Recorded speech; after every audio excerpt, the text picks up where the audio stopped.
hiking deep in the Sierras reveals a lot of hiding spots. And I'm sure there was volcanoes. There's probably underground networks of tunnels and tubes and lava tubes and caves. But I found something that's kind of hard to get to. We would get to it, but after hiking 5 to 8 miles, and I'm in excruciating pain, I'm just going to film it and document it and show you why the Bigfoot theory in this area could be the possibility. Not just because we find tracks and hear screams and get chased in the woods by something huffing and puffing, but the fact is I'm going to show you something really cool, is that sometimes on the cliff of these rocky formations you get caves. And if you look, sorry it's blurry, the photo came out very clear, right there is a perfect entrance into a cave up along this rocky cliff.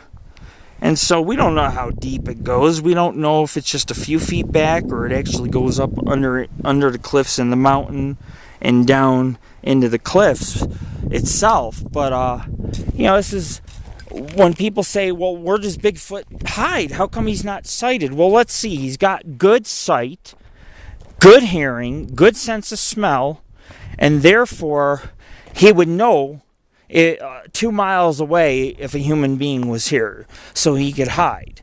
But in a cave at this instance, on a cliffside, very few people are going to say, hey, let's go climb up to that cliff and let's just peek our heads in the cave. And a cave that, might go 12, 15 feet back could be a Bigfoot dwelling. Very easily. The Cave of the Red-Haired Giants, that's up in the Great Basin, they were similar to a Bigfoot species. And there was said to be 15 to 20 living in that 150-foot cavern. So, we know they live in a very primitive type of setting. Whether it's a cave or maybe they build grass huts or use the trees to kind of sleep under and shade. But it's so vast out here, man. There's areas man has not walked for years. You could cut up the brush here, and chances are maybe no humans ever walked through there, And sometimes we do that, and sometimes we find Bigfoot tracks. And so, I've been putting together all my sightings and my charts and things, and there's definitely a migration pattern going on.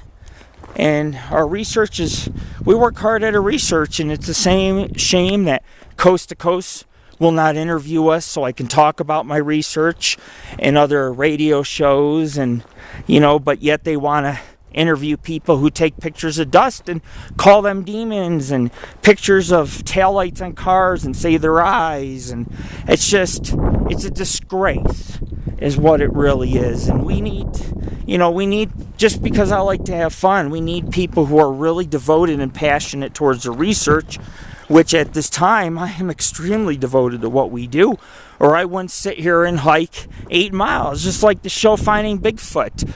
You think that film crew of 20, 30 people, you think they're going to hike 20 miles in one day and climb up and peek their head in some cave? Hell no. Hell no. It's all about making money, boosting ratings, and feeding people a crock of shit. We're giving you a real aspect of Bigfoot investigating. Look, there's just nobody around, man. We're on foot. This is the way it's got to be. This is seclusion. This is the place where all good things could happen paranormal. We found many mines today and minor cabins and things, and even if we didn't find much Bigfoot evidence, we did find a track with 2 toe impressions.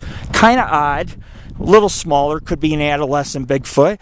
So, all in all, we have really worked hard today, and it's going to look great on our website. Anyways, we're going to try to find the Morningstar mine if we haven't found it already.